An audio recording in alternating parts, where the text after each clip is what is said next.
Բարեձեւելի հայրենակիցներ, այսօր սեպտեմբերի 27-ն է 2025 թվական։ Ասելով սեպտեմբերի 27, այսինքն 44-օրյա պատերազմի 5-ամյա տարելիցի օրն է։ Փորձենք հասկանալ, ինչ տեղի ունեցավ մեզ հետ, ինչ անելիքներ ունենք առաջիկայում, ովքեր են մեղավոր այս ամեն ինչի մեջ, առավել ևս երբ որ տեսանք այսօր վարչապետ Նիկոլ Փաշինյանը ընդամենը մի կարճ գրառում էր արել փառք նահատակներին և կեցցե Հայաստանի Հանրապետությունը, ասես ոչինչ այսօրը տեղի չի ունեցել, ասես ինքը չէր կոչ անում գնալ կռվել, իր կնոջն էր ուղարկում, իր տղային էր ուղարկում, իսկ վերջերս կանգնում ասում է ինչ գործ ուներ հայկական Հայաստանի զորքը Արցախում։ Այս ամբողջ ճանապարհը պարբերաբար խոսել ենք դրա մասին, սկսած Լևոն Տեր-Պետրոսյան, Ռոբերտ Քոչարյան, Սերժ Սարգսյան, Նիկոլ Փաշինյան, ինչպես անցանք այս ճանապարհը։ Եվ կտրականապես մերժելի է, որ այս գործիչները մեկը իր արածը սրբագրելու համար գցում է մյուսի վրա։ Որևէ մեկը իր արածը չի կարող սրբագրել եւ պատմության առաջ պատասխանատու են 4-ն էլ։ Այնպես որ շատ արագ անցնենք, որովհետև էլի հարցեր ունենք քննարկելու, բայց ավանդական մեր քննարկման թեմաները աշխարհաքաղաքական չեմ ներկայացնի, դա վաղը կանրադառնանք դրան։ Որովհետև այն պատերազմը, որը տեղի ունեցավ, դրանից հետո բանակցությունների ժամանակ մենք հաղթած էինք։ Այսօր մեզ անընդհատ ասում են, թե մենք պարտվել ենք, իհարկե բանակցության ժամանակ պետք է զիջենք, բայց այն ժամանակ էլ մենք հաղթել էինք։ Բայց ինչու էինք բանակցության ժամանակ զիջում։ Հաղթել էինք մարտի դաշտում, նստել էինք բանակցային սեղանին եւ անընդհատ խոսում էինք հանձնելու ու զիջելու մասին։ Շատ կասկածելի ու շատ տարօրինակ բաներ էր կատարվում։ Ամենաթեժ պատերազմի ժամանակ Սերժ Սարգսյանին Արցախից հանում են, գնում է Մոսկվա։ Այնտեղից ինչ որ մատակարարումների հարցով է զբաղվում։ Բայց ինչ տեղի ունեցավ, որ դրանից հետո Լևոն Տեր-Պետրոսյանը որոշեց նրան բերի Հայաստան եւ պատասխանատու պաշտոնի դնի։ Այդ ինչպես եղավ, որ Արցախի անկախություն հռչակվեց, որի հեղինակը Ռոբերտ Քոչարյանն էր, բայց սիրահոժար եկավ Հայաստանի վարչապետ դարձավ, դրանով ցույց տալու, որ Արցախը ինքնուրույն սուբյեկտ չի, եթե կարելի է ընտրված նախագահին բերել նշանակել մեկ այլ պետությունում վարչապետ։ Այսինքն դա ձևական է այդ անկախությունը։ Բա աշխարհից ո՞նց էինք ակնկալում, որ նրանք դա ճանաչեին։ Իսկ հարց է ծագում, իսկ ինչն էր պատճառը, որ Լևոն Տեր-Պետրոսյանը կարող էր տենց անզգույշ նշանակումներ անել։ Որովհետև մի գաղտնիք չէր, որ մենք գիտեինք, որ ռուսական ազդեցության տակ էր։ KGB-ն ինչպես էր իրանց հետ աշխատում եւ վերջում էլ մի հատ KGB-ի պետը խորհրդային միության Կրուչկովը իրան մի հատ զրահապատ Mercedes նվիրեց։ Դրանով ցույց տվեց, որ նա գտնվում է մեր պահպանության ներքո, դա հատուկ նպատակային արվեց եւ մենք այդ ամեն ինչը տեսել ենք, զգացել ենք։ Դրա համար կասկածելի է եղել մեզ այդ ընթացքը, որը նայել ենք։ Խորհրդային միության ժամանակ մի տոտալիտար պետություն, որտեղ կուսակցական, կոմերիտական, ուժային կառույցների բոլոր տրամաչափի չինովնիկների մեջ շատ-շատերը KGB-ի գործակալ էին։ Ու դա մի զարմանալի բան չէր, բացահայտված բան էր։ Աշխարհը դրա մասին գիտի։ Հայաստանում ինչ տեղի ունեցավ։ Լևոն Տեր-Պետրոսյանն եկավ իշխանության, մտան ազգային անվտանգության ծառայություն, փակեցին դռները, աշխատողներին հանեցին, իրանց վերաբերվող ամեն ինչ վերացրեցին։ Դա արդեն հանցագործություն էր, արխիվն չեք վերացնում։ Դա մեր պետության արխիվն այն չեք վերացնում։ Բայց լավ, դուք դա արեցիք, բա Ադրբեջանում ով վերացրեց։ Լեռնային Ղարաբաղի Հանրապետությունը ինքնավար մարզը գտնվում էր Ադրբեջանի կազմում, ուրեմն նրանց փաստաթղթերն ու արխիվները գտնվում էր Բաքվում։ Բայց դա ով վերացրեց։ Բայց եթե չվերացրեցին, եթե մոտարապես մտածենք, որ 120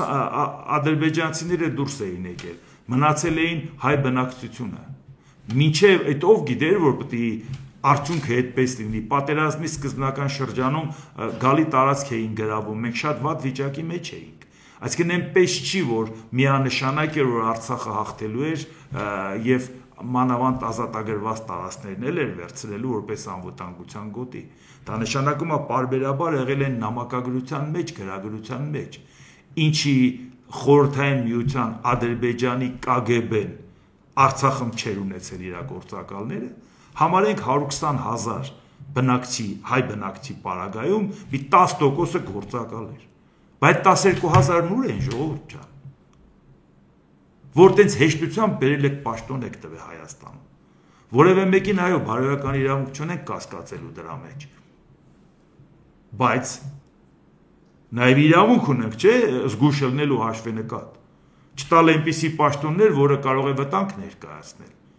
բայց ինչպես այդպես եղավ, որ իշխանությունը ամբողջությամբ հանձնվեց ու ոչինչ էլ չբացահայտվեց, որովհետև դա կենտրոնական իշխանության կողմից էր արվում Մոսկվայի, նրանք էլ էին իրանց գործակալը Լևոն Տեր-Պետրոսյանն էլ ինչ կա չհասկանալու,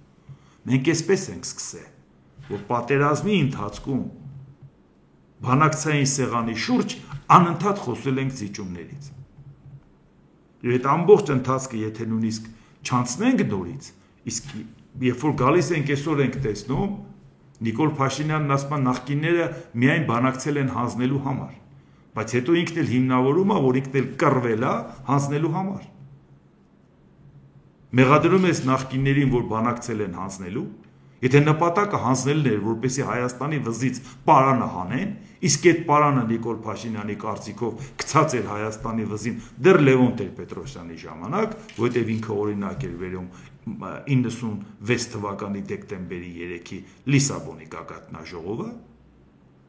այսինքն նշանակում է այդ պարանը Հայաստանի վիզն էին գցել եւ պետք էր այդ պարանը հանել, Արցախի հարցը լուծել, բա մեղադրում ես, ասում ես ինչի եք բանակցել զիջելու համար, բայց հետո բացատրում ես, որ առանց կռվի չէինք կարող հանձնել, պետք է կռվեինք, որ հանձնեինք, հետո այդ աբսուրդի բացատրությունը չկարողանալով տալ, հիմա էլ ասում է, որ մենք կռվել ենք, որ Հայաստանը անկախություն ստանա, ինչ կապ ունի Հայաստանի անկախություն, դու գիտեիր, որ կռվել ես, որպեսզի պարտվես, դու չէիր կարող հաղթել, ասում ես, որ մենք պետք է հանձնեինք Ադրբեջանի տարածքը իրան, այսինքն նոր տարածք չէիր վերցնելու, բայց այդ դեպքում ինչն էր իմաստը ասել Արցախը Հայաստան է եւ վերջ, 2.5 միլիարդ փող հավաքելու ենք նախկին թալանչիներից, որպեսզի ուղենք բանակին, որպեսզի նոր պատերազմ, նոր տարածքներ, մեր ազգային անվտանգության դոկտրինը պետք է փոխենք, որպեսզի նաեւ խոսենք նոր պատերազմ, նոր տարածքները դրա մեջ ամրագրված լինի, բասա ինչ էր, այդ կրակոտ կոչերը, որ գնանք պատերազմ, ով տնից ինչ ունի, բերեք, գնանք, էս անենք, տեսեք, կնոջս եմ ուղարկել ամոթանք եմ տալի, տղաս է գնացել ամոթանք եմ տալի, իմ տղան կռվում է դերոնք ուր են փախել, բայց դա ինչի համար էր, եթե նպատակը հանձնելն էր, դա նշանակում է, որ սրանք պայմանավորվածություններ են, որ այդ ստերը թաքցնել հնարավոր չի, եւ դրա համար ամեն անգամ մի նոր բան է ասվում, այդ ինչ դատավճռի մասին էր խոսքը, մեր աչքի առաջ տեղի ունի ուկրաինական պատերազմը, դա Ռուսաստանի չափերը նայեք, Ուկրաինայի չափերը նայեք, այդ պարագայում, երբ որ ամբողջ աշխարհն ասում էր, որ Ուկրաինան 3 օրից ավել չի դիմանա, անգամ հատուկ ծառայությունները Ամերիկայի Միացյալ Նահանգների ասում են ինքնաթիռ ուղարկենք, Բայդենն ասում էր ինքնաթիռ ուղարկենք, Զելենսկին իր ընտանիքին հանի, նա էլ ասեց ես տաքսի չեմ պատվիրել, մնում ենք ու կռվում ենք, ով էր հավատում, որ նրանք կարող է հաղթեն, երբ որ ռուսական բանակը Կիևի մատույցներում էր, հապարզ է, ես այդ ժամանակ հարցազրույցներ տվել եմ, դրանք ձայնագրված կա, ձեզ էլ պարբերաբար ներկայացրել եմ, որ ասել ենք այսպես է ալնելու, Ռուսաստանը չի հաղթելու, այդ պատերազմը այդպես չի ավարտվելու, բայց դա ուրիշ հարց է, հարցը սա է, բայց կռվեցին չէ, չհաշտվեցին չէ դրա հետ, աշխարհը պատրաստ չէր այդ պատերազմի, Ռուսաստանը հանկարծակի հարձակվեց, անգամ թյուրիմացության մեջ էր գցում, թե ով ասում մենք պետք է հարձակվենք մեր եղբոր վրա, բայց հարձակվեց չէ, դիմակայեց այդ ազգը, կանգնեց, ամեն պարագայում ասում էին զիջի, չզիջեցին, չէ, ինչքանի բաների մեջով անցան, այս արդեն 4-րդ տարին է, չէ, նույնիսկ եղավ այնպիսի մի բան, որ Դոնալդ Տրամպը կանգնեց, ասեց պետք է զիջեք, մեղադրում էր Զելենսկուն, դու հաղթատուղթ չունես, ոչ մի խաղակարգ չունես, ոնց ես դու հաղթելու, լա քու չափերը, լա Ռուսաստանի չափերը, ինչ ես խոսում, միջուկային տերության հետ այդպես են խոսում, Համառորեն առաջ տարան, չէ՞ դա։ Իսկ այսօր երբ որ նայում ենք ինչ վիճակ է, բա ինչի ոչ մի պարագայում չասին դե դա դատավճիռ է։ Մենք ինչ կարող ենք անել, եթե մեր ուզած չափով մեզ չեն օգնում։ Որտեղ իրանց նպատակը նա չէր չօգնողների վրա մեղք գցել։ Իրանց հայրենիքն են կորցնում, իմաստը որն է ուրիշների վրա գցելու։ Բայց այդ ամեն ինչը մենք կողքից նայում ենք, չէ, ամենօրյա ռեժիմով ուսումնասիրում ենք, որ դրա արդյունքում լինելու է նոր աշխարհակարգ։ Դրա արդյունքում մենք տեսնելու ենք աշխարհի հետ ինչ է կատարվելու, իսկ մենք որտեղ ենք այդ հարցում։ Մենք ճիշտ ենք հաշվել, որ ասում ենք Արցախի հարցը լուծեցինք, այդ պարանը մեր վզից հանեցինք։ Պարանը վզից նենց հանեցինք, որ Հայաստանի վիզը պարան գցեցինք։ Ու պետք չի ասել մենք հիմա խաղաղություն ենք հաստատել։ Խաղաղություն ենք հաստատել ու Ադրբեջանը 150 միլիարդի պահանջ է ներկայացնում։ Ու քանի պայմանագիրը ստորագրված չի, դեռ չգիտենք նա դա կներկայացնի թե չէ։ Հայաստանին օկուպանտ է համարում խաղաղություն ենք ասել։ 300,000 ադրբեջանցի ասում պետք է վերադառնան խաղաղության ենք ասել։ Թե դա պայմանավորված է ընդհանրապես Տրամպով, որ այսօր նախագահը վաղը նախագահ չի։ Այդ որ երկարաժամկետ լծակներն ունենք, անվտանգային երաշխիքները ունենք։ Բայց դրա համար նայում ենք, թե ինչպես են մարդիկ վարվում իրանց երկրի հետ կապված։ Որևէ մեկի մտքով կանցներ, որ Ուկրաինան այսքան դիմադրելու է եւ արդյունքում սա է լինելու։ Այս վիճակն է լինելու։ Իսկ հիմա ինչ վիճակի մեջ է այդ Ռուսաստանը, որը 3 օրում էր գրավում։ Մի քանի 100,000 մարդ տարել այնտեղ, դարձրել վարձու մարդասպան։ Բանտերից էլ տարել է վարձու մարդասպան։ Փողը վճարում տանում է պայմանագրային։ Այդ մի քանի 100,000-ը, որ ինքը պատերազմը ավարտի, չգիտեք, որ նպատակ չունի պատերազմը Ռուսաստանն ավարտի։ Այդ մի քանի 100,000-ը, որ հետ կան, մարդ սպանելու փորձով, արյունարբու, հանցագործներ դրանց մեջ շատ-շատերը, տարբեր ձևերի զենք էլ բերած, երկրի ներսում մարդ չեն սպանելու փողի համար, ինչի Ռուսաստանի նախագահը չգիտի, ինչի տակ է կողել իր երկիրը։ Իսկ դրա դիմաց այն Ուկրաինան, որ 14 թվականին գնաց առանց մի փամփուշտ կրակելու Ղրիմը վերցրեց։ Այդ Ուկրաինային 2022 թվականին կարողացավ ծնկի բերի։ Տարիներն անցավ, տեսակ ինչ կատարվեց։ Իսկ հիմա ունեն մարտունակ բանակ։ Պետք է մի միլիոնի բանակ կհանեն։ Ամենալավ մարզված։ Սեփական արտադրություն, փորձարկած բոլոր տեխնիկաները, Միացյալ Նահանգների եվրոպական։ Բա վաղը մյուս օրը Ռուսաստանը դեմը ո՞նց է առնելու։ Եթե իր զորքին հետ քաշի, վստահ է, որ Ուկրաինան չի մտնելու Ռուսաստան։ Ու չի ասելու լարի տեսնենք այդ տուն է իր մտնում, ավիրում, բռնաբարում, գողություն անում։ Լարի մի հատ տեսնենք։ Ռուսաստանն է դեմը առնելու, բայց բան փոխվեց, չէ աշխարհի աչքի առաջ։ Պետք էր համառություն, պետք էր կանգնել քո ազգի ու պետության շահը պաշտպանելու ճանապարհին։ Իսկ այսօր արդեն հակառակ խնդիրն է առաջանում։ Ռուսաստանը ունի 60,000 կիլոմետր սահման, որից 22,000 կիլոմետրը ցամաքային։ Պատկերացնելու համար 1587 կիլոմետրը Հայաստանի սահմանը։ Մոտ 38 անգամ մեծ։ Ոնց է պահելու այդ սահմանը։ Ումով է պահելու այդ սահմանը։ Եթե մարդ չունի գոնե տանի կռիվ։ Չեք մտածում այդ մասին, որ ամեն մեկը հանգիստ սպասում է, իսկ այդ ցամաքային ամբողջ տարածքով բոլորին պահանջ է ներկայացրել, եւ բոլորը սպասում են թուլանալու։ Նորվեգիայի հետ կոնֆլիկտունին փաստաթուղթ ստորագրեցին, մի կողմ քաշվեցին, ասին լավ, այս պահին չենք վիճում։ Բայց վիճելի տարածքը կար նաև Բարենցի ծովում, չէ։ Ֆինլանդիայի հետ չունի կարելիան, Շվեդիայի հետ չունի, Մոլդովայի հետ չունի, Վրաստանի, Ուկրաինայի, Ղազախստանի, որին մեղադրում ասում է այդ պետությունը ես եմ ստեղծել։ Հետո վերցրեց խորհրդային միության ժամանակ Ղազախստանի տարածքից տվեց կենտրոնական Ասիայի մյուս երկրներին։ Վաղը Ղազախստանը նրանցից հետ չի ուզելու, բայց ուզելու է Ռուսաստանից։ Ճապոնիան իր կղզիները, Չինաստանը երազում է դա անել, որ վերցնի ռուսական տարածքները, Հնդկաստանը երազում է, 3 միլիարդ մարդ քո սահմանին սպասում է, թե երբ պետք է քո տարածք մտնի։ Այս պետության վարած քաղաքականությունն էր աշխարհի աչքի առաջ։ 17.2 միլիոն քառակուսի կիլոմետրը 140 միլիոն բնակչով չես ծածկի, 140 չկա է, դուրս են գալիս մարդիկ։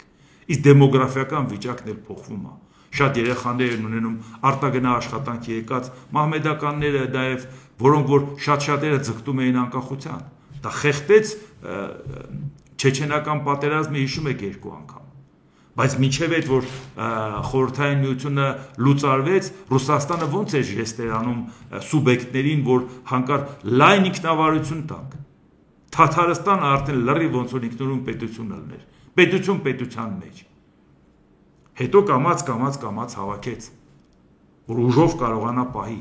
բայց այդ մարդիկ լռել են, բայց դա չեն մոռացել, որ իրանք կարային դա ստանային։ Նավթ արտահանող այդքան օգտակար հանածո արտահանողներին առհամարական նայեք, թե դուք ով եք։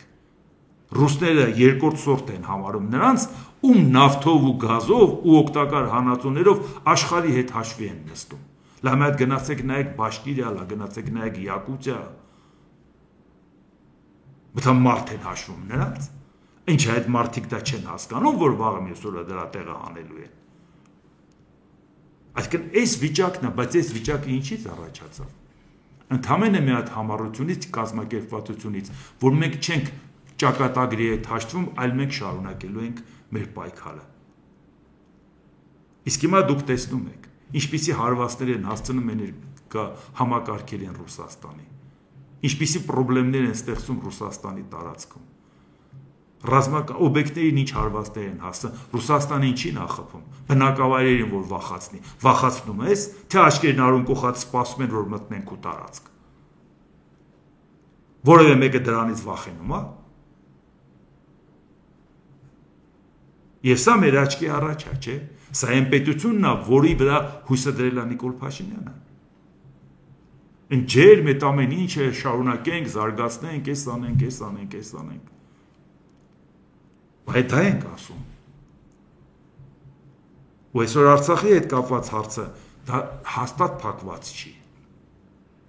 Արցախի անվտանգության հետ կապված հարց, իրավունքի հետ կապված հարց ո՞նց է փակած։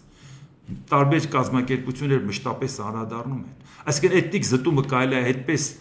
բան անել, ագրեսորին այսպես բոնուս տալ, հա։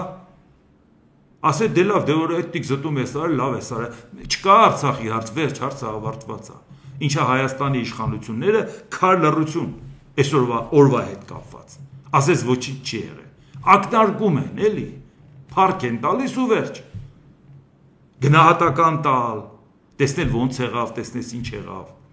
Իրարամերժ հազար ու մի կարծիքներ։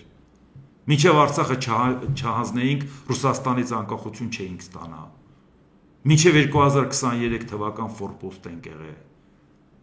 Բայց մարդիկ ասում են, բա 18 թվին հեղափոխությունը արեցիր ֆորպոստ էիր։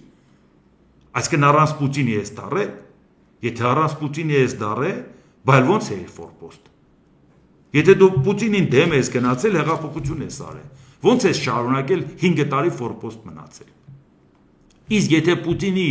բարեհաճությամբ ես նշանակվել, այս ինչ հեքիաթ եք պատմում, որ հեղափոխություն եք արել, բան եք փոխել։ Եթե շարունակելու ես մնաս Ռուսաստանի ազդեցության տակ։ Այնքան ստեր են ասել, որ նույնիսկ չեն կարողանում հիմնավոր ստեր մեկը մեկին տալ, բայց մենք առաջ ենք չէ գնալու։ Առաջ ենք գնալու ոչ միայն չմոռանալով Արցախի հարցը։ Առաջ ենք գնալու նաև Հայաստանի հետ կապված հարցերը, ինչպես տեսնում եք, ոնց են մոռացության տալիս։ Արցախին դնենք մի կողմ, մոռացել ենք, Սփյուռքին ասում ենք ձեր գործերով զբաղվեք, մեր հետ գործ չունեք, Արևմտյան Հայաստանը մոռացեք, մենք իրական Հայաստանից ենք խոսում։ Ինչի մասին է խոսքը։ Ինչ է նշանակում Արևմտյան։ Մի հատ էլ նենց նեղացած վիրավորված Սփյուռքի, բայց Սփյուռքից այդքան վիրավորված էիք, պատերազմի օրերին այդքան փող ուղարկեցին, ինչ արեցիք։ Հոշոտեցիք։ Ինչի վրա ծախսեցիք։ Բայց այդ մարդիկ ուղարկել էին, որ ձեզ պարգևավճար տայիք պատերազմ պարտվելու համար։ Մարդկանց մեղադրել, ասել ինչու եք հետ քաշվել։ Դա դասալիքներ, ձեր պատճառով մենք պարտվեցինք, հետո կանգնում ասպես բա դե պետք է պարտվեինք, որ հանձնեինք, ուզում էիք եւս 10,000 մարդ զոհվեր, այս 4,000-ով ազգի ոգին չի կոտրվել, եւս 10,000 էր պետք, փոշմանել եք, սա է որ պետք է այդ ամեն ինչը պարզաբանել, որ հանկարծ որևէ մեկը չփորձի բացատրի, որ այդ պատերազմը եղավ նրա համար, որ մենք անկախություն ստանանք։ Մենք Ռուսաստանին մեղադրում էինք, ասում ենք կանգնեցիր, ասիր, Արցախը միջազգային հանրություն է ճանաչում Ադրբեջանի կազմում, ինձանից ինչ եք ուզում, Պուտինին։ Բայց դրանից հետո Նիկոլ Փաշինյանը կանգնեց ասեց, Արցախը 91 թվականից էր Ադրբեջանի կազմում, բա ինչ գործ ուներ Հայաստանի զորքը գնդեղ։ Այսինքն ինչ է իրանում, արդարացնում է իր Պուտինին, բայց երբ որ Պուտինը դա ասեց, ասում էինք, բա Աբխազիան ու Հարավային Օսետիան Վրաստանի կազմում էր, բայց այդ ինչի անկախությունը ճանաչեցիր։ Ղրիմն էլ Ուկրաինայի կազմում էր, այդ ինչի անկախությունը ճանաչեցիր։ Բայց ինչ գործ ունես մեզ Դնեստրում Մոլդովայի կազմում, չի։ Բայց պետք է Նիկոլ Փաշինյանը Վլադիմիր Վլադիմիրիչին սրբագրեր, արդարացրեց։ Մենք ասում ենք Հայաստանի սահմանի վրա ոտնձգություն արել Ադրբեջանը, մեղավորը ՀԱՊԿ-ն է։ ՀԱՊԿ-ին Հայաստանի իշխանությունները դիմել են, չեն օգնել։ Առավոտի ծիրիկու ասում են ՀԱՊԿ-ը մեղավոր է, որովհետև չի ճանաչում իր ազդեցության պատասխանատվության տարածքը։ Ոնց ես դու ՀԱՊԿ-ի անդամ Հայաստանի տարածքը չես ճանաչում, ասում ես դելիմիտացված չի։ Բայց անցավ մի որոշ ժամանակ ՀԱՊԿ-ին մեղադրող Նիկոլ Փաշինյանն ասեց. «Ժողովուրդ ջան, գիտեք Ադրբեջանը չի ա մեր տարածք մտել, որտեղ մենք մեր տարածքը չէինք ճանաչում»։ Բա դե ինչ էիք ուզում, բա դրա համար մտել են։ Այսինքն մենք ենք մեղավոր, որ Ադրբեջանը մտել է։ ՀԱՊԿ-ն էլ սկի մեղավոր չի։ Այսինքն ՀԱՊԿ-ին մեղադրում էր, թե ինչի մեր սահմանը չես ճանաչում, հետո ՀԱՊԿ-ին արդարացնում ես, որ սկի մենք չենք մեր սահմանը ճանաչել։ Սա ինչ է։ Բամարտիկ այդ բոլորը հասկանում են իրար կողք են դնում, չէ։ Հասկանում են, որ այդ ամեն ինչը հատուկ հանձնարարություն է։ Հատուկ հանձնարարությունը Թուրքիայի կողմից, Ադրբեջանի կողմից, Ռուսաստանի կողմից, որը սիրահոժար կատարվում է։ Ասվեց մի բան, ուրեմն հաջորդը պետք է արվի։ Գտավ Էրդողանը, որ պետք է Սփյուռքը շատ է խանգարում։ Ուրեմն պետք է Նիկոլ Փաշինյանը հատուկ լարվածություն ստեղծի։ Գնա խոսա, որ Սփյուռքում եկել եք, ստեղ աշխատում եք, գնացեք Հայաստանում աշխատեք, եթե ստեղ եք աշխատում, Հայաստանի մասին ինչ եք խոսում, ինչ գործ ունեք, ինչ եք խառնվում եւ այլ եւ այլ, այս ամեն ինչը ինչի համար է ասվում։ Որ այդ մարդկանց ասեն զբաղվեք ձեր գործով, բայց մարդը առավոտ քնից արթնանում է ու մտածում է Հայաստանի մասին։ Նրանք շատ երեսկի ինտեգրված էլ չեն այդ պետությունների քաղաքական կյանքին։ Ուշնումիտները Հայաստանն է։ Այդ մարդկանց ասում են դուք մոռացեք Հայաստանի մասին, զբաղվեք ձեր գործերով։ Ինչի համար։ Որտեղ Էրդողանը նեղանում է։ Որտեղ Հայաստանը Սփյուռքի հետ ու կապ չունի Սփյուռքը ինչքանով է կազմակերպված, ինչ հարցեր են անում, ներսից որ նայեք շատ խնդիրներ կան, դա ուրիշ հարց է։ Դրսից Սփյուռքից շատ ուժեղ վախենում են, որտեղ ասում են Հայաստանը Սփյուռք ունի։ Ինչի որ պետք էր սնունդի դիմաց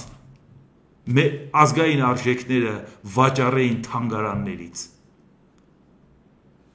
Մարդ էր պետք գտնել, որ վաճառեն։ Ում դիմեցին Անաստաս Միկոյանին։ Բա Միկոյանը ում վրա վաճառեց։ Գալուս Գյուլբենկյանի։ Որտեվ եթե կա դուրսը հայ, լավագույն ձևով կարող են պայմանավորվել։ Ինչ կապ ունի նա կապիտալիստական երկրում, նա սոցիալիստական երկրում, եկել է հարստահարելու, եկել է բուրժուաներին պատժելու։ Պետք է մեզ փող ունենք ինչ-որ բան վաճառելու, ազգային հարստությունը, մշակութային արժեքները։ Հային ասում են, բա ում վրա ծախեց, ասում հարց չկա, դուս գամ հայի վրա։ Այդ ոնց եղավ, որ խորհրդային միության հայը կապիտալիստական աշխատանքի հային գտավ, բա որովհետև ասում են, որ դա արժեք է։ Երկրորդ համաշխարհային պատերազմի ժամանակ, որը հայրենական պատերազմ է կոչվում, մեր սերունդն էլ ասենք այդպես է միշտ լսել։ Սասունցի Դավիթ տանկային ջոկատո ով տվեց, Սփյուռքը տվեց, ում համար տվեց խորհրդային միությանը, տվեց, որ նաև այդ բարեհաճությունը լինի Հայաստանի նկատմամբ, որ մենք դրան մասնակցում ենք։ Խորհրդային միության ժամանակ մարդիկ հիշում են, աճուրդ էր անցկացում հեռուստակամուրջով Մոսկվայից Ամերիկա։ Հայերը հավաքվել էին, հայերի հետ աճուրդ էին կազմակերպում, որ իրանք բան առնեն խորհրդային միության ապրանք։ Մոռացել եք Ռայիսա Գորբաչովան ասեց, մենք շատ կարևորում ենք խորհրդային եւ հայ ժողովրդի բարեկամությունը։ Շատերը ծաղրում էին։ Ասում են, ինչ ասում, մենք էլ ենք խորհրդային ժողովուրդ։ Ինչի մենք խորհրդային միության կազմում չենք Հայաստանը։ Բայց այդ մարդը Ստավրոպոլում ապրել էր։ Նա շատ լավ գիտեր ինչ ասում։ Նա շատ լավ գիտեր, որ հայ ժողովուրդը խորհրդային ժողովուրդ չի, նույնիսկ այդ ժամանակ գիտեր։ Նա շատ լավ գիտեր, որ հայ ժողովուրդը ու մենակ Հայաստանով չի պայմանավորված, որը որ գտնվում է խորհրդային միության կազմում։ Նա չի դառել սովետական ժողովուրդ, նա մնացել է հայ ժողովուրդ, եւ իրանք կարևորում էին այդ բարեկամությունը։ Ինչ պատահեց, որ մենք հիմա այսօր սենց մի կողմ ենք նետում։ Պատճառը ո՞րն է, որ Էրդողանին հաջողանանք։ Այն դեպքում, երբ որ մենք այդ խնդիրը ունենք, այդ օրգանական կապը ունենք, գնան իրանց հարուստ փորձով, մերոնք գնան բան սովորեն, գան շփվեն, որպեսզի Հայաստանը լինի համայն հայության մերանը։ Բարբերաբար այդ թարմացումը լինի գնան ու գան։ Ինչ է նշանակում մարդուն, բան ունես ասելու արիստեղ ասա։ Հենց գալիս է աստեղ ասում են, դու հետ չի գալի գնայր, այդ ինչի ես եկե։ Չգիտենք, որ պարզապես մահանա են մանգալի պարզ ասած։ Ես դա ասում եմ նրա համար, որտեղ մենք ամեն օր ենք դրա հետ առնչվում։ Ու այս իշխանությունը միայն Արցախի հարցը չի ծախողել։ Թվում է, թե ամբողջ աշխարհի հետ բալանսավորված քաղաքականություն է տանում, բայց դրանով նաև մեկուսացնում է Հայաստանը։ Հայաստանը նույնիսկ մեկուսացնում է նույնիսկ մեր հայրենակիցներից։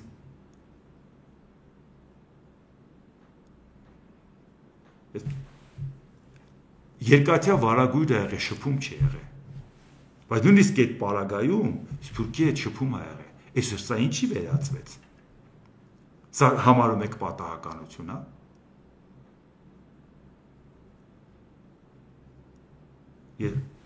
Սա հարցեր են, որ նպատակային այո արվում է։ Իսկ մենք դրա հետ կապված պետք է ուսումնասիրենք եւ հասկանանք ինչ է մեր արածը։ Ինչ ենք անում։ Թողնում ենք, հանդուրժում ենք, որ այս իշխանությունը շարունակի այս ոճով վարվել։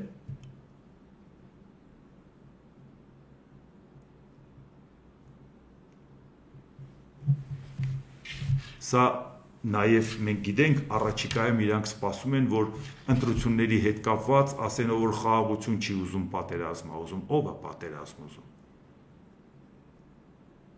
Պատերազմը ուզողը ուզեց, ասեց, բա մենք պատերազմեցինք, որպեսի անկախանանք։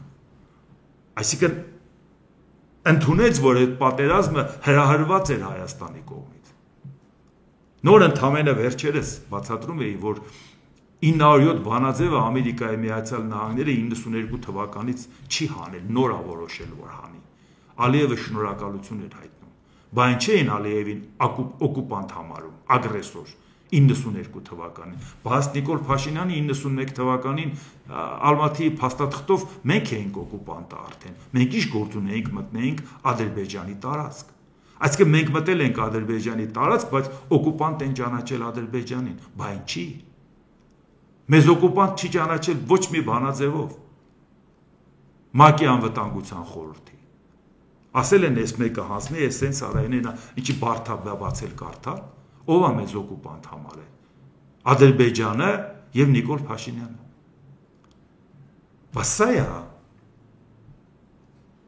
սա է, որ այսօրվա դրությամբ այս սքո օրը մենք պետք է նաև հասկանանք ինչ է կատարում։ Ադրբեջանը մի վայրկյան անգամ մոռացել է իր պատերազմի մասին, որ պարտվել էր։ Բոլոր տեղերը թմբկահարում էր այդ պատերազմի մասին։ Իսկ շահիդների պուրակը տանում էր բոլոր հյուրերին ցույց էր տալիս։ Ինք ասում էր, որ այսքան մեր ազգը զոհվել է, այդ հողի համար դա իմ հողն է, ու զոհվել են։ Անընդհատ բոլորին ասում են, մեր տարածքը օկուպացրել են, մեր 20%-ը վերցրել են։ Բոլոր տեղերը ինչ հանդիպումներ բոլորը դրա մասին էին խոսում իրանք։ Մարդիկ մերոնք նույնիսկ ծաղրում էին ասում եղանակի մասին էլ խոսեց, նրանք օկուպացված տարածքի մասին էին խոսում։ Հասան նրան, որ իրանց վարած քաղաքականության արդյունքում աշխարհի վերաբերմունքը փոխեցին եւ աշխարհը իրանց օկուպանտ չհամարեց։ Իսկ Նիկոլ Փաշինյանն էլ օկուպանտ Հայաստանին համարեց։ Հասան դրան։ Իսկ մեզ ասում են մոռացեք։ Եղավ, վերջացավ, գիծը քաշում ենք առաջ ենք անցնում։ Մոռացեք։ Ինչ Արցախ։ Սա է։ Այսինքն երբեք հայկական չի եղել։ Մենք ընդունում ենք, որ խորհրդային միության ժամանակ էլ այս որոշումները բոլորը ճիշտ է եղել։ Այդ ամեն ինչ ճիշտ է եղել, ամեն ինչ այդպես է եղել։ Մենք ինչն ենք վիճում։ Բայց մենք ասում ենք, որ որոշումներ ճակատագիր, որ մեզ ասվում է։ Լիսաբոնի փաստաթուղթը, բա Լիսաբոնի փաստաթուղթից հետո ոնց եղավ, որ Կոսովոյի հետ կապված որոշում կայացվեց։ Բա 2008 թիվն էր։ 2010 թվին էլ Հագայի դատարանը որոշում կայացրեց։ Այդ ինչ ճակատագիր էր։ Ես հենց նոր ներկայացնում եմ, որ Ուկրաինայի հետ կապված ճակատագիր է։ Ուկրաինան եթե 2022 թվականի փետրվարի 24-ին հրաժարվեր, հա ճակատագիր էր։ Ասեն դե ինչ կարող ենք անել, ամբողջ աշխարհը գտնում որ մենք պարտվել ենք։ Բա մեր չափը նայեք, լա Ռուսաստանի չափը նայեք։ Միջուկային գերտերություն։ Եթե տենց որոշես, ամեն ինչն էլ կարող ես բացատրել։ Բայց ինչի հենց մեր հետ կապված դա եղավ այդպես։ Որովհետև կա մի գերխնդիր։ Փող, վերջ։ Փող ու շահ։ Պաշտոնը ավելի շատ պահելու։ Սա է, ուրիշ ոչ մի բան չկա։ Ադրբեջանը միլիարդներ է ծախսում տարբեր տեղեր, տարբեր մարդկանց իր լոբինգային ծրագրերով։ Ուզում եք ասեք, որ այդ ամեն ինչը անում է, բոլորին միլիարդները բաժանում է, որ ընդհանրապես դրական կարծիք հայտնեն, բայց Հայաստանում ոչ մեկի վրա չի աշխատում, որ կոնկրետ գործողություն անեն, իր ուզածը անեն։ Դուք հավատում եք դրան։ Բայց դրամայել է սա վիճակը։ Հսկայական զորք պահեն, որ ամեն ինչ անեն, որ մարդկանց խոսքը տեղ չհասնի։ Ես համառորեն ուզում եմ ոչ միայն նշեմ այդ սխալները, որի մասին ասում ենք, այլ նաև ես ուզում եմ, որ ցանկացած դեպքում մեր հասարակությունը լինի գրագետ, տիրապետի այդ խնդիրներին, աշխարհի իրադարձություններին ինքը տիրապետի։ Դուք պատկերացրեք ձեզնից ցանկացած մեկը պատահական հանգիստ իր համար ապրում է, ոչ մի բանի մասին չի մտածում։ Բայց իր բարեկամը որոշում է ընտրություններին մասնակցի եւ որոշում է ու գալիս ասում է գիտես ինչ, ես չեմ ուզում ես իմ հրապարակային ինչ որ մարդկանց ներգրավեմ ցուցակի մեջ, վաղը կարող է խաղեր տան ուրիշի հետ գնան այս կոմենտում, քեզ ուզում եմ ներգրավեմ։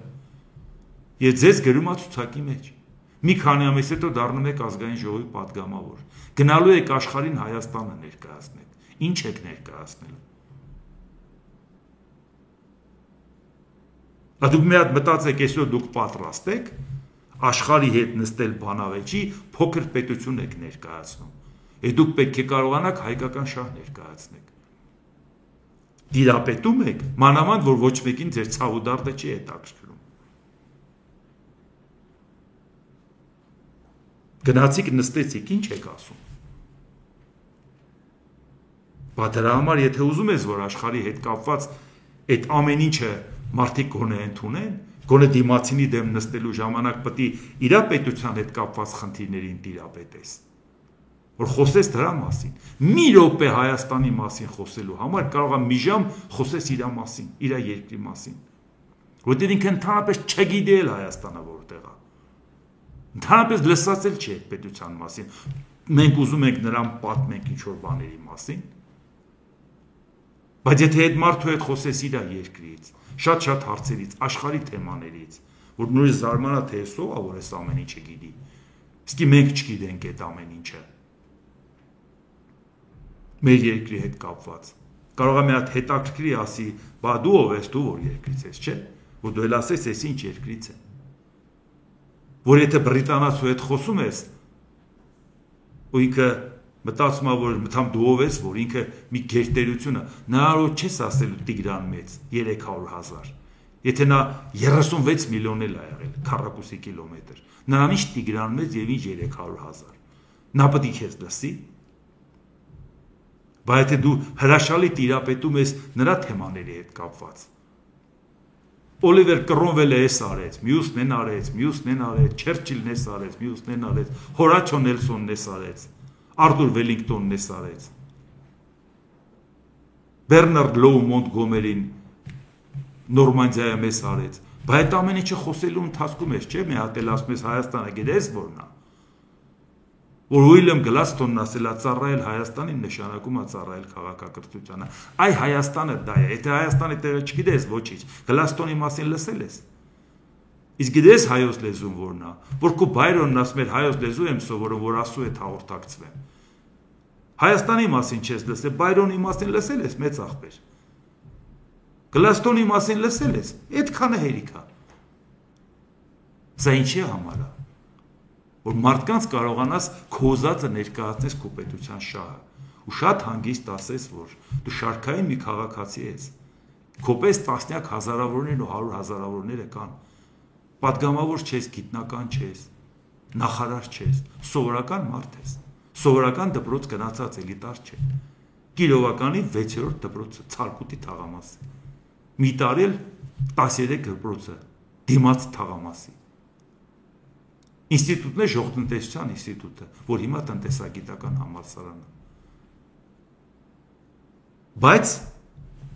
արի նստենք իրար հետ խոսենք։ Արի խոսենք ու հասկանանք, որպեսզի կարողանանք մեր ուզածը անցկացնենք։ Թե չէ մեր մոտ Նիկոլ Փաշինյանի հավաքած մարդիկ էլ ենք տեսնում, չէ՞։ Համբոյի տղա Գիգորին վերցնում են, մի հատ փող կապ են կապում, դառնում է Գրիգորի Համբարձումովիչ, Ռուսական շահերի սպասարկումով գնում է աշխարհի հետ խոսում։ Հետո զարմանում եք, որ այդ մարդիկ հասիրալի նկարվում, բայց ասում են, ես բոբիկներն ովքեր են։ Սրանք պետություն են ներկայացնում։ Բայց սա մեր խնդիրն է, ում խնդիրն է։ Ում խնդիրն է, որ մենք դա կարողանանք անենք։ Ոչ թե ասենք դա մեզ հետաքրքրում է։ Երկաթյա վարագույր էր խորհրդային միությունը։ Հազիվ էին կարողանում մի բան լսել։ Մարդիկ ցանկապատը թռնում էին, հետևից կրակում էին Բերլինում, բայց ազատություն էին ուզում։ Այդ վարագույրից հետ այն կողմ ազատություն էինք ուզում, ազատություն ռադիոկայան լսելով, Ամերիկայի ձայն լսելով։ Հազիվ որեն էլ խանգարում էին, հազիվ էինք լսում։ Այսօր բացվել է այդ երկաթյա վարագույրը։ Այսօր մարդիկ իրար հետ շփվում են, քանի րոպեանոց խոսակցություն ունեն աշխարհի մարդկանց հետ։ Այս բացվեց, որ դառնան անգրագետ, այսքան ինֆորմացիայի պայմաններում, դուք պատկերացնում եք, որևէ մի հարց լուծող երկրի որևէ քաղաքացու հետ մարդը նստում խոսում, ասում է, ինչով ես, ինչն է քեզ հետաքրքրում, ասում է, այս ինչ բանը, երգիչը Ռաբիս, հա, մեկ էլ այս ինչ հումորիստը, հայերեն հումորները նրան հետաքրքիր, հա, կամ պետք է պատմեք, թե ինչ հումոր էր անում, նա էլ խոսում է իր հումորիստի մասին ու իր երգիչի, քանի րոպեանոց խոսակցություն կունենաք իրար հետ, ինչքան կտևի, միջազգային մի արժեքից խոսելու եք, որ նա հասկանա, որ դուք աշխարհի մարդ եք, ոչ թե ասի այդ որտեղից է երկիրը, բայց սա ենք ուզում, բայց ոնց Հայաստանի շահը պաշտպանելը բավարարն է։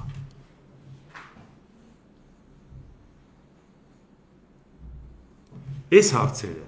առաջիկայում նաև մեր առաջ կանգնելու է նաև ընտրությունների հետ կապված։ Ընտրությունների հետ կապված այո պետք է իմանալ, որ Արցախի հարցը փակված չի եւ չի էլ փակել Արևմուտքը։ Արցախի հարցը չփակելու համար պետք է Հայաստանում այն գործիչները այդ հարցերը շարունակեն, որոնք կարող են Արևմուտքի հետ աշխատել։ Շահերի ընդհանրությամբ ասել բերեք այս հարցը նայենք։ Թե ինչ արեցին Արցախի նախկին ղեկավարներն ու Հայաստանի նախկին ղեկավարները ու այս ղեկավարները, դա ամեն ինչը մենք տեսել ենք մեր աչքի առաջ։ Թեման փակել է Նիկոլ Փաշինյանը, թեման ճնշելու եք, որ բացի, թե համոզելու եք, որ բացի։ Թեման փակել է Ռուսաստանը։ Ճնշելու եք, որ բացի, թե համոզելու եք, որ բացի։ Այդ ռուսամետ գործիչները, որոնք ասում են, այ մենք գանք իշխանության։ Դուք որ գաք իշխանության, Պուտինին ավելի լավ եք ծառայելու, քան Նիկոլ Փաշինյանը։ Նիկոլ Փաշինյանը ծառայամտության օրինակ է դասական։ Կարելի է նկարել ցույց տալ։ Դուք ինչ եք առաջարկելու ավելին, որը անում է Նիկոլ Փաշինյանը։ Դա է հարցը, որ մենք ուզում ենք, որ նորմալ ձևով այս երկրում գաղափարական ուժեր լինեն, որ առաջիկա այս արհավիրքի դեմը կարողանանք առնենք։ Թե չէ տեսնում ենք ինչ է կատարվում, ինչ արժեքներով են շարժվում, ինչ են անում։ Եվ ինչպիսի ռեսուրսի են տիրապետում։ Սա անհավասար կռիվ է։ Եվ հուսով եմ, որ մեր ժողովուրդը այս ամեն ինչը կգիտակցի։ Կգիտակցի եւ առաջիկայում կպատկերացնի, թե մեզ ինչ է սպասվում։ Չխաբվի նրա վրա, որ տեսեք հիմա խաղաղություն է։ Ձեր աչքի առաջ բանակցում էին Իրանի հետ, հետո հարվածեցին, ասին դե բանակցում ենք, որպեսզի զգոնությունը բթացնենք, չեք լսել։ Այդ ձևի են խաղաղությունն անում։ Էդել ենք չէ լսել։ Տեսել ենք քանի տարի զինվեցին, քանի տարի բանակցեցին, զգոնությունը բթացրեցին եւ հարձակվեցին։ Հույսներս ո՞րն է Նիկոլ Փաշինյանի հավաստիացումները, որ ինքը մեզ հավաստիացնում է, որ ամեն ինչ լավ է։ Բայց իր համար լավ է, ով է բան ասում, որ ինքը ինչ խնդրեմ ունի։ Ինքը ամենալկտի ձևով կարող է կանգնի ասի, այդ զոհերը տվել ենք նրա համար, որ անկախության հարց տուծենք։ Թե դա ինչ կապ ուներ մեկը մեկի հետ։ Այս երաշխիքի վրա ենք մենք մեր ապագան կառուցում։ Դե առաջիկայում նորից մենք պարբերաբար կանդրադառնանք մեր բոլոր հուզող հետաքրքրող թեմաներին, որովհետև իսկապես մեզ լուրջ ծանր ժամանակներ են սպասվում, բայց մշտապես ասեմ, որ երբ որ ասում են որևէ հույս տեսնում եք, ասում եմ, եթե ես հույս չտեսնեի, իմ ներվերը, էներգիան, առողջությունը, ռեսուրսը ինչի պիտի ծախսեի։ Իհարկե տեսնում եմ եւ գիտեմ, որ ունակ ենք դա անել, մնում է կարողանանք անել։ Եվ անենք միասին։